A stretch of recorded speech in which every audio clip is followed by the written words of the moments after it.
ఎంతమంది government job అంటే ఇష్టం? ఎందుకు? ఉద్యోగం వచ్చినాక ఆఫీస్లో పడుకోలేక ఎట్లా కూడా వస్తావా లేదా? ఎప్పుడైతే వాట్సాప్ వచ్చిందో అన్నీ మారిపోయింది, సోషల్ మీడియా వచ్చిందో అక్కడ కూడా మారిపోయింది. అవునా కదా? అవునా? సో అయితే నాకు చిన్నప్పటి నుంచి చాలా పెద్ద డ్రీమర్, నేను బాగా కలలుండేవి. ఎట్లాంటి కలలు అంటే అయితే యాక్చువల్గా నాకు చాలా పెద్ద డ్రీమర్ది. నాకు చిన్నప్పటి నుంచి మంచి కారు కట్టుకోవాలి, పెద్ద ఇల్లు కట్టుకోవాలి, తర్వాత పనులన్నీ ప్రపంచమంతా చుట్టూ రావాలని చెప్పి నా డ్రీమ్స్ ఉండేవి. కానీ ఉద్యోగంలోకి వచ్చినాక ఏముంటాయి? క్షణము తీరుకుండదు, తమిళ ఆదాయం ఉండదు. అవునా కదా? ఒక ఇంక్రిమెంట్ గురించి సంవత్సరం మాత్రం వెయిట్ చేయాలా లేదా? అవునా? సో అయితే నాకు చిన్నప్పటి నుంచి డ్రీమ్స్ ఉండే వాళ్ళు ఏం చేస్తుంటారు అనుకునంటే, అరే నాకు డబ్బులు బాగా సంపాదించాలంటే ఏం చేయాలని చెప్పి మా చుట్టుపక్కల చిన్నాళ్ళు, పెదనాళ్ళు, మేనత్తలు వీళ్ళందరికీ అడిగితే వాళ్ళు ఏం చెప్పారు అంటే, మంచి జాబ్ చేసుకోరా, మంచి జాబ్ తెచ్చుకుంటే నీ జీవితం మారిపోతుంది అని చెప్పేటోళ్ళు.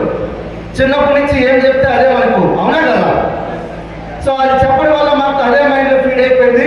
మంచి జాబ్ వచ్చిందంటే మంచి జీవితం వస్తుంది, కాబట్టి మంచి చదువుకోవాలి, ఇదే నాకు తెలుసు. కాబట్టి మంచిగా చదువుకున్నాం. చదువుకున్న తర్వాత స్కూల్ ఫస్ట్ వచ్చింది.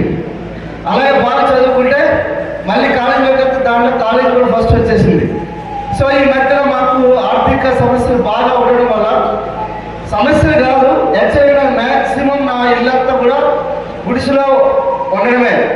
అప్పుడులో ఇందిరా ఇల్లు ఇచ్చారు కాబట్టి పక్క ఇంట్లో షిఫ్ట్ అయ్యాం. అప్పుడే చాలా చిన్న ఇల్లు, అట్లాంటి ఇల్లు ఉండడం. ఈవెన్ గవర్నమెంట్ ఇల్లు ఇచ్చింది కాబట్టి అట్లా ఉన్నాం. దాంట్లో కరెంటు వేసుకునే సిచ్యువేషన్ కూడా లేదు మాకు. సో నాకు 2006లో జాబ్ వచ్చింది. ఒక 17 జాబ్స్కి అప్లై చేసినప్పుడు జాబ్ వచ్చింది. అయితే అప్పుడు నాకు ఎయిర్ ఫోర్స్ అండ్ నేవీ 2 వచ్చాయి. ఈ 2 వచ్చినప్పుడు నాకు అనిపించింది ఏంటంటే, ఇందులో ఏదైతే ఫాస్ట్గా వస్తుందో అదే జాబ్కి వెళ్దాం అనుకున్నా, అందులో పోలీస్ డిపార్ట్మెంట్ వచ్చేసింది. నెక్స్ట్ ఇంకా ఎయిర్ ఫోర్స్ స్లోగా వచ్చింది, కానీ జూనియర్ ఆఫీసర్ వచ్చింది దాంట్లో. ఈరోజు మా బ్యాచులర్ కూడా లెఫ్టినెంట్స్గా ఉన్నారు. అందులో ఆఫీసర్ పోస్ట్ వచ్చింది, ఇందులో చాలా లోయర్ లెవెల్ పోస్ట్ వచ్చింది. అయినా కానీ నాకున్న ఆర్థిక సమస్యల వల్ల వస్తుందో వాళ్ళో తెలీదు, ఇదే ముందు తీసుకోవాలని చెప్పి పోలీస్ డిపార్ట్మెంట్కి వచ్చేసాను. వచ్చిన తర్వాత ఒక 2 సంవత్సరాలకు అర్థమైంది ఏంటంటే, జాబ్లో జీతం వస్తుంది కానీ జీవితం రాదు. ఈ విషయం నాకు అర్థం కావాలని 2 సంవత్సరాలు పట్టింది. ఈ 2 సంవత్సరాలు నాకు అర్థమైన తర్వాత నేను ఇంకా మళ్ళీ స్టార్ట్ చేశాను ఏంటంటే, చిన్న జాబు చిన్న జీతం, పెద్ద జాబు పెద్ద జీతం. కాబట్టి గ్రూప్స్ ప్రిపేర్ అయ్యాను, సివిల్స్ ప్రిపేర్ అయ్యాను. సో ఐఏఎస్ ఐపీఎస్ అయితే బాగా వస్తాయి, దండిగా డబ్బు వస్తాయని చెప్పి అనుకునేటోని. కానీ నాకు అనిపించింది ఐపీఎస్ ఐఏఎస్ చాలా దగ్గరగా చూశాను. చూసిన తర్వాత వాళ్ళ జీవితాలు ఏం మార్పులు లేవు. మళ్ళీ రిటైర్మెంట్ అయిన తర్వాత వాళ్ళ జీవితాలు ఎక్కడ ఉన్నాయంటే 60 సంవత్సరాలు మళ్ళీ వచ్చి ఏదో ఒక దగ్గర మంది పని చేసుకుంటున్నారు. ఐపీఎస్ ఐఏఎస్ 60 సంవత్సరాలు మళ్ళీ పని చేసుకుంటానంటే మళ్ళీ నేను చేసిన పెద్ద అందులో మార్పు ఏం లేదని చెప్పి నేను అనుకున్నా. ఇది కాదు అని చెప్పి నేను పార్ట్ టైంగా ఏదైనా ఎక్స్ట్రా ఇన్కమ్ గురించి వెతుకుతున్నాను. నేను ఈ వెతికే క్రమంలో నేను ఏం చేశానంటే, ఫస్ట్ CC+ లాంగ్వేజ్ నేర్చుకున్నాను, జావా స్క్రిప్ట్ నేర్చుకున్నాను, మొబైల్ ఫోన్స్ నేర్చుకున్నాను, ఎథికల్ హ్యాకింగ్ నేర్చుకున్నాను. తర్వాత ఇట్లా హార్డ్వేర్ నెట్వర్కింగ్ నేర్చుకుని ఇవన్నీ నేర్చేసుకున్నాను. నేను నేర్చుకున్న తర్వాత నాకు అనిపించింది ఏంటంటే, ఎంత చదువుతున్నా కానీ డబ్బులు పెరగట్లేదు, డబ్బులు బాగా వస్తున్నాయి. ఎథికల్ హ్యాకింగ్ నేర్చుకుంటే నాకు లక్షల్లో వస్తాయని చెప్పి తెలుసు. అప్పుడు మా ఇన్స్పెక్టర్ చెప్పేవాడు, ఇదే పని కనుక నువ్వు అమెరికాలో చేస్తే నీకు ఒక మంచి లక్షల్లో వస్తాయి రా, కానీ రావు అనుకో చెప్పన్నాడు. కాబట్టి నేనేం చేస్తాను అనుకుంటే అట్లా అని చెప్పి కొన్ని బిజినెస్ అవకాశాలు వెతుకుతున్నా. వెతికే క్రమంలో ఆగస్టు 2018 2వ తారీఖున ఏం చేస్తాను అనుకుంటే, ఒక యూట్యూబ్లో నైట్ వీడియో చూస్తున్నా. ఆ వీడియోలో ఒక వ్యక్తి మాట్లాడుతున్నాడు, సన్నగా మహేష్ బాబు చెప్పుకున్నాడు.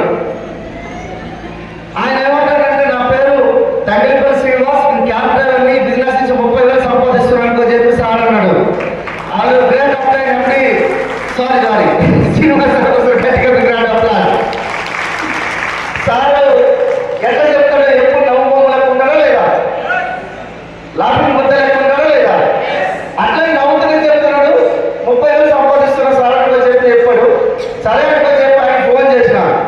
ఆయన లిఫ్ట్ చేయలేదు, ఇంకొక ఆయన లిఫ్ట్ చేశాడు.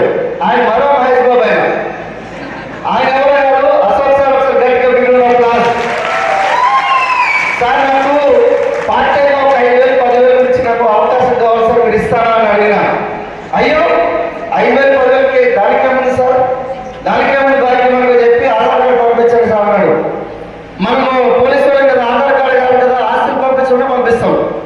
వాళ్ళు ఏదైనా అడ్మిట్ అయినందుకు 3 గంటలు లిఫ్ట్ చేస్తామా లేదా? 3 గంటలు తీసుకు ఎత్తుకొస్తామా లేదా? మీరు తీసుకురారా? మీరు ఏదైనా దొంగతనం వాళ్ళని చేయండి, 3-4 గంటలకు వచ్చి లిఫ్ట్ చేసి వెళ్ళిపోతారు మిమ్మల్ని. మేము ఆధార్ కాబట్టి ఎవరికి ఏది ఇచ్చినా తీసుకోగలేమో ఒక నమ్మకం. కాబట్టి నేను ఏం చేసిన, ఆధార్ కార్డు పంపించడానికి 2 నిమిషాలు పంపిస్తే నేను ఇమీడియట్ 1 minute ఇమీడియట్ గా ఒక ఆర్డర్ పెట్టాను. సన్ గ్లాసెస్ కళ్ళద్దాలు. ఈ కళ్ళద్దాలు ఆర్డర్ పెట్టడం పీవీ కనిపించిన సార్కి ఇది ఎవరిలో బాగా ఉత్తరైపు ఉంది, ఇట్లా కాదనుకో చెప్పి ఏం చేశాడు సార్, దగ్గరలో మీకు సికింద్రాబాద్ బ్రాంచ్ ఉంది సార్, అక్కడ వెళ్ళిపోయిన పని అన్నాడు. నేను అక్కడ వెళ్ళిపోయినా సబ్బు షాంపూ బేస్ట్ కింద వాళ్ళ ఇంట్లో బాసంతో ఇవన్నీ కలిపి కొనేసుకున్న తర్వాత 3,000 రూపాయలు అయింది. ఒక 300 రూపాయలు ప్రోడక్ట్ ఫ్రీ వచ్చింది, బాగుంది. అయితే సార్ ఏమన్నాడంటే, సార్ మీరు ఒక్కరే కాదు, మీకు ఒక 200 పాయింట్లు కంప్లీట్ చేస్తే ఇప్పుడు ఫాస్ట్ అడగాలి, అప్పుడు ఫాస్ట్ ఆడతారు. మీరు మంచి ఇన్కమ్ స్టార్ట్ అయితే సార్, ఫస్ట్ ఇన్కమ్ స్టార్ట్ అవుతుందని చెప్పారు. చెప్పడం ఏమిటంటే మనకి ఎక్సైట్మెంట్ ఉంటుందా లేదా? కొత్తగా పెళ్ళి ఉంటుంది, గట్టిగా ఉంటుంది. అవునా కదా? అవునా కదా? ఆ నాన్ వెజ్ మానేస్తాం, ఆడదొక్కుడు ఆడదొక్కుతాం, ఏడదొక్కుడు ఏడుతాం. అట్లనే మా మేడం కూడా నాన్ వెజ్ మానేసేసింది 2 రోజులు. అవునా కదా? కొత్త పెళ్ళి అవుతుందా లేదా? సార్ నేనేం చేసిన, ఏగా 3,000 రూపాయలు కొనేసుకుని వచ్చేసిన. వచ్చిన తర్వాత సార్ మీరు టీం కూడా మీకు టీం ఫామ్ చేయాలి సార్ అనుకున్నారంటే, సార్కి నాకు తెలిసిన వాళ్ళు హైదరాబాద్లో ఒకరు ఉండేటోళ్ళు. వాళ్ళు ఎట్లా అంటారు అనుకున్నారంటే, నేనేం చెప్పినా వాళ్ళు రెడీ అంటారు.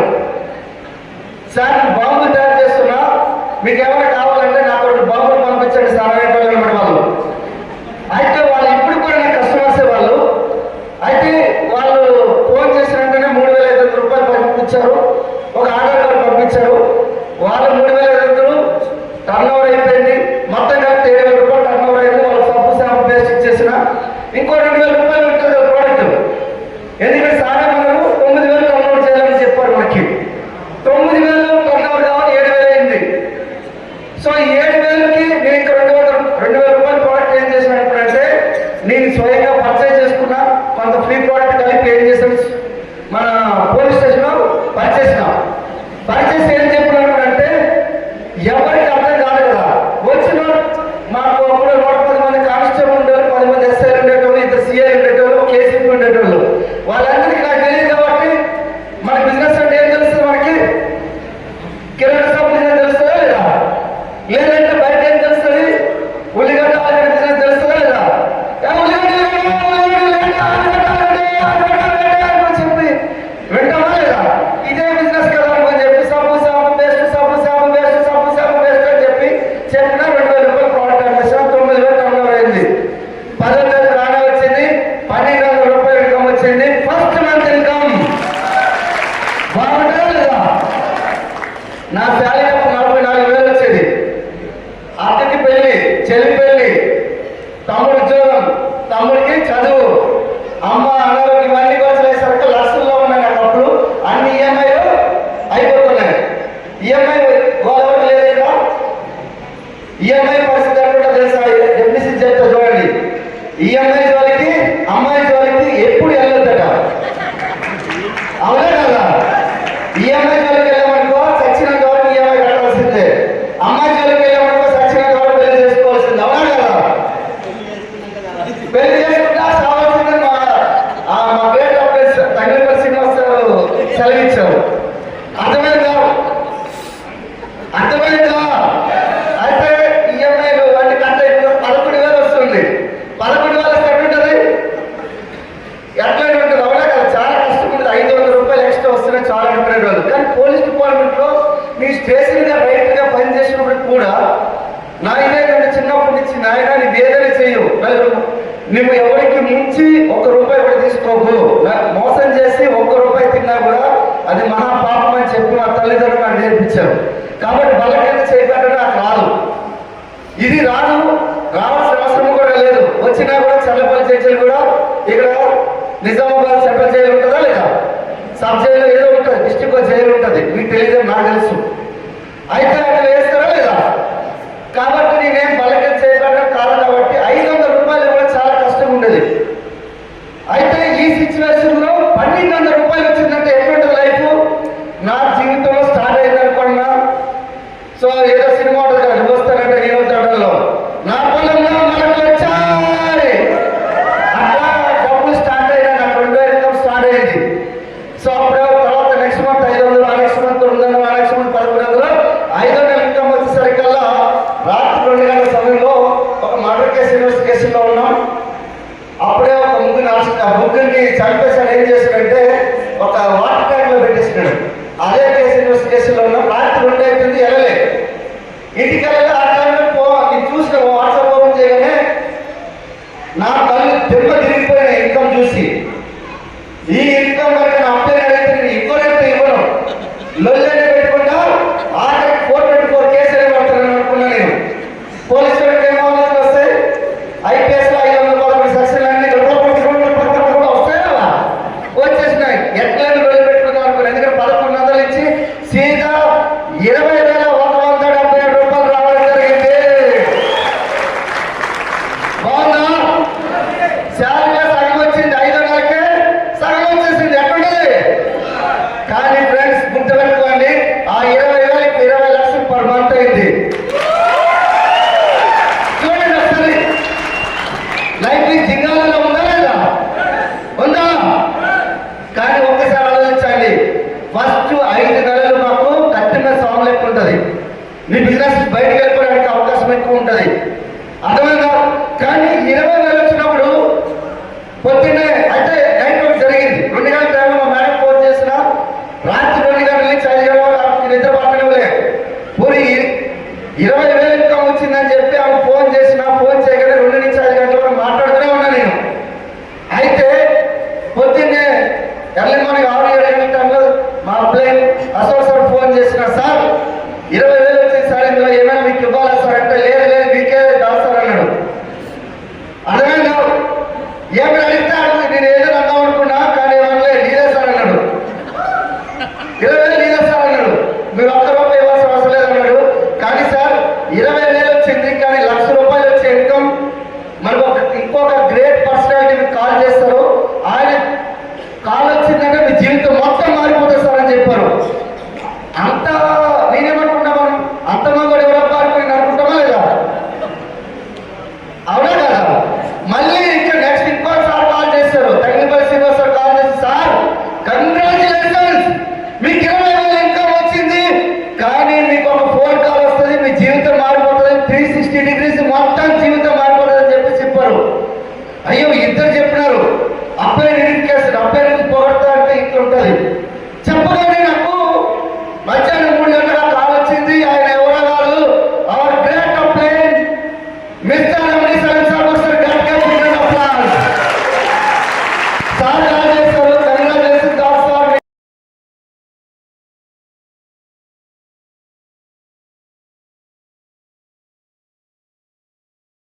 మీకు లక్ష కావాలన్నాడు. 20,000 లక్షలు కావాలి సార్, 10 లక్షలు కావాలి సార్ అన్నా నేను.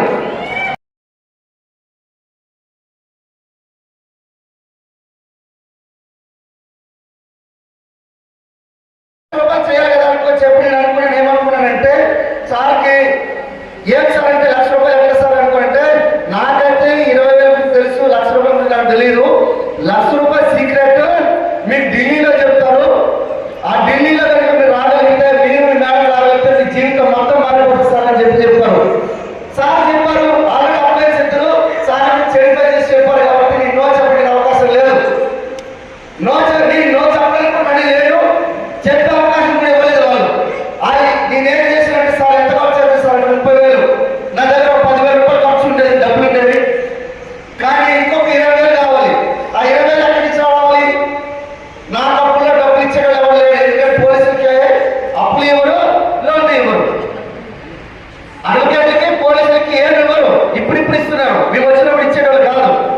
ఇలా అతిపెద్ద లంగాలని చెప్పాలి తెలుసు. ఎందుకంటే ఎవరైనా అప్పానికి చెప్పి ఈఎంఐ కట్టడానికి వచ్చాడే అది మనకి ముఖ్యమంత్రికి పంపిస్తాం మేము. అందుకని ఇవ్వరు మాకు. ఇప్పుడు ఇస్తున్నారు. సారీ, అర్థమైందా? ఇప్పుడు కూడా ఇవ్వట్లేదు. మా సార్ తెలియజేస్తున్నారు. ఎవరు ఇచ్చినట్టు లేడు కాబట్టి నా దగ్గర ఒక ఉంగరం ఉండేది. ఆ ఉంగరం తీసుకుని వెళ్ళి ముట్టులో పెడితే 20,000 ఇచ్చారు. ఆ 20,000 10,000 కలిసి సార్ పంపిస్తే టికెట్లు చేశారు. సార్ ఏమన్నారంటే నెక్స్ట్ రోజు ఫోన్ చేసి సార్ మీరు ఒక్కరే కాదు, మీరు భయపడేసుకునే కాదు, మీ టీం రావాల్సి అన్నాడు.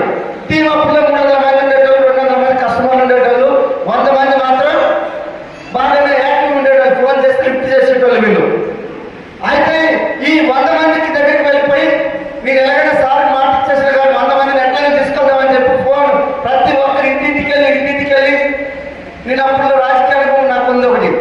మా చిన్న ఎంపీటీసీ పోటీ చేశారు. చిన్న దూరం చుట్టం ఆయన కానీ నేను ఎలక్షన్లో బాగా తిరిగేటప్పుడు ప్రతి ఇంటికి వెళ్ళి తిరిగేటోండి. ఎందుకు తిరుగుతాడు తెలుసు కదా? తెలుసా లేదా? తెలీదా? మన ఎలక్షన్స్ అయ్యా లేదా? అప్పుడులో మేము మాట ఆడిపించేటోళ్ళు ఇట్లా ప్యాకమని మేము నాకే ఓటేయాలని చెప్పి. అవునా కదా? మీ దగ్గర లేదో అట్లుంటే మాకు. అయితే నేనేమనుకున్నా అంటే 100 మంది దగ్గరికి వెళ్తే ఒక్కడు ఓడట్లే, ఒక్కడి తిరిగి రమ్మంటే రావట్లేదు. ఇక్కడ ఎంతమంది కార్లు కావాలి చేతిలో ఒకసారి చేతులు ఎంతమంది రావు. తలాడు దేవతలు పైన ఉంటారు, తలాడుతూ ఉంటారు. సార్ కాలు పెట్టుకున్నారు శ్రీనివాస్ సార్. అర్థమైందా? ఎంతమందికి లక్షల ఇన్కమ్ కావాలి? అందరికి కావాలా? ఎంతమంది పెంచుకారు కావాలి? చూడాలి కదా? అందరికి కావాలా? 100 మంది కూడా అట్లనే ఎక్కేటోళ్ళు వాళ్ళు కూడా. కానీ వాళ్ళు మీటింగ్ రాకుండా ఎక్కేటోళ్ళు వాళ్ళు. అవి 100 మందికి వెళ్ళి వాళ్ళ ఇంటికి వెళ్ళి నేను వెళ్ళిన తర్వాత 100 మందిలో అట్లా ఎట్లా అయితే వాళ్ళు ఎట్లా చెప్పేటోళ్ళు 1,000,000 కారణాలు భూమి మీద ఎన్ని కారణాలు అని చెప్పేటోళ్ళు. నాకు తెలిసి వాళ్ళ కారణాలు విని నాకు అనిపించింది ఈ భూమి మీద వీళ్ళు బతికుండడం వేస్ట్ అనిపించింది. అన్ని కారణాలు చెప్పేటోళ్ళు. ఎన్ని కారణాలు? నేను లేకపోతే మా ఆవిడ తినదు, నేను లేకపోతే మా ఇంట్లో ఒక పిల్ల తినదు, ఎన్నో రకాలు. నేను లేకపోతే మా పిల్లలు అసలు భోజనమే చేయరు, మా తల్లిదండ్రులు పడుకోరు, ఏమేమో చెప్తున్నారు. నేను 1000 కిలోమీటర్లు వచ్చి హైదరాబాద్ వచ్చి పని చేస్తున్నాను. మరి మా నాన్నలు ఏమవ్వాలి, మా అమ్మ ఏమవ్వాలి? 1000 కిలోమీటర్లు దాటొచ్చి ఉద్యోగం చేస్తున్నాను నేను అని నాకు అనిపించింది. వీళ్ళకి నాకు ఎంతో రైలు వచ్చట్లేదు. కానీ సైన్స్ మాట ఇచ్చిన టీం తీసుకుని వస్తామని చెప్పి అట్లా ఎట్లా చేసి తాజ్మహల్ ఉంటుంది, అక్కడ అక్షరధామ్ ఉంటుంది, 2 ఫోటోలు తీసుకుందాం. ఆ ఫోటో తీసుకుంటే మీకు పెళ్లి కావాలి, పెళ్లి అవుతుంది. పెళ్లి అయితే ఇంకా పటిష్టంగా ప్రేమ గట్టిగా చెప్పి ఇంట్లో 2-3 మాటలు మంచి మాటలు చెప్పి ఇవన్నీ చెప్పి తీసుకుని వచ్చేసినాం. 20 మంది రెడీ అయ్యారు. మా ఇద్దరు కలిపి 22 మంది అయ్యారు. 22 మంది పొద్దున్నే తెలంగాణ ఎక్స్ప్రెస్ 5 గంటలకు ట్రైన్ స్టార్ట్. 5 గంటలకి అప్పటి వరకు చల్లాడి 22 మంది ఎవరైతే ఉన్నారో అందులో 9 మంది ఫోన్ లిఫ్ట్ చేస్తున్నారు. మిగతా 9 మంది లిఫ్ట్ చేయట్లేదు. వీళ్ళకి ఆల్రెడీ టికెట్స్ అయిపోయాయి, ట్రైన్ టికెట్స్ అయిపోయినాయి, వాళ్ళ బుకింగ్ టికెట్స్ అయిపోయినాయి, అక్కడ ఎఫ్ఆర్ఐ టికెట్స్ అయిపోయాయి. 9 మంది లిఫ్ట్ చేయలేదు. అప్పుడు వరకు వస్తామని రాలేదు. ఇప్పుడు మీరు ఎత్తారు కదా ఫోను, చేతులు ఎత్తారు కదా అట్లనే. కానీ వాళ్ళు మీటింగ్ రాకుండా చేతులు ఎత్తారు. అయితే ఈ 11 మంది కూర్చోబెట్టినా నా సిగ్గుకి సార్కి ఫోన్ చేయాలా వద్దా? ఎందుకంటే మళ్ళీ ట్రైన్కి వచ్చిన తర్వాత మళ్ళీ అక్కడ బాటిల్ బుకింగ్ చాలా ఎక్కువ తక్కువ అయితే ప్రాబ్లం అవుతుందని చెప్పి సార్ కాల్ చేసినాం. సలీం సార్ కాల్ చేయగానే సారు ఒక ఎట్లా అంటే ఒక సాధువు లెక్క ఏమన్నాడంటే, మన ఎండి సలీం సార్, దాని సార్ మీకు ఏం ప్రాబ్లం లేదు, నా దగ్గర 40 మంది రాలేదు సార్ అన్నాడు. ఎట్లుంటది? 9 మంది నాకు సార్ 40 మంది బాగుంటుందా లేదా? అవునా? ఈ 40 మంది అనేసరికి నాకు ప్రశాంతంగా అనిపించింది. ఎందుకంటే సార్ 40 ఉన్నారు, సారే బాధపడట్లేదు, నేనికేం బాధపడతారు అనుకున్నా. అట్లా ఇట్లా చేసి వాళ్ళ ట్రైన్లో ఎక్కించిన మధ్యలో ఆంధ్రాగా పూర తీపించిన. మళ్ళీ లేకపోతే వాళ్ళు నన్ను శ్రీనివాసరావు అన్నారు కదా గొంతు పిలుస్తారేమని. అవునా కదా? అట్లనే పూర తీపించిన. వాళ్ళు మీటింగాలో కూర్చోబెట్టేసిన తర్వాత మార్నింగ్ 9 నుంచి నైట్ 9 వరకు 3 రోజులు జరిగింది. మహా యజ్ఞం జరిగింది, మహా కుంభమేళ లెక్క జరిగింది. 3 రోజులు జరిగింది. 3 రోజుల ఫంక్షన్ లో 11 మంది కూర్చున్నారు. ఎవరైతే ఉన్నారో ఒక్కరి భూమి మీద లేరు, ఒక బిజినెస్ లో లేరు. మిగతా 9 మంది ₹1,00,000 నుంచి 10 లక్షల రూపాయలు పర్ మంత్ సంపాదిస్తున్నారు.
మంది 2,000 నుంచి 2 కోట్లు సంపాదించగలిగినారు. 12,000 మంది కార్లు తీసుకున్నారు. 7,000 మంది లక్ష పైబడి సంపాదించగలిగినారు. 300 మంది బెంచ్ BMW ఆడి జాగ్వార్ లాంటి రోల్స్ రాయ్స్ లాంటి కార్లు తీసుకున్న వాళ్ళు ఉన్నారు. 55 మంది 10 లక్షల పైబడి సంపాదించగలిగినారు. అందులో ఈ ముగ్గురు ఇక్కడే ఉన్నాము. ముగ్గురు కాదు, నలుగురు. అర్థమైందా? ఎట్లాంటి సక్సెస్ కావాలా? రెడీనా? రెడీనా? ఈ ముందు వాళ్ళకి అసలు మగవాళ్ళు కూర్చోబెట్టారా ఏమి? వాళ్ళు ఏమనట్లేదు. సౌత్ ఆఫ్రికా వాళ్ళకి ఎట్లా చూస్తుంది? రెడీనా? రెడీనా? రెడీనా? చలో పిలవాలి.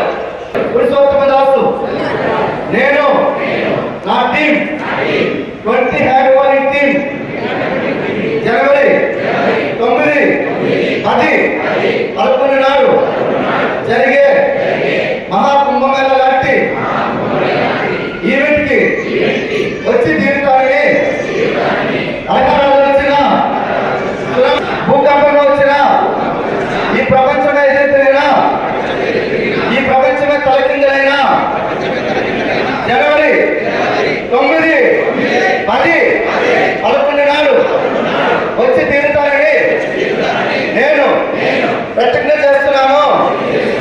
నేను ఈ యొక్క ప్రతిజ్ఞ చేస్తున్నాను.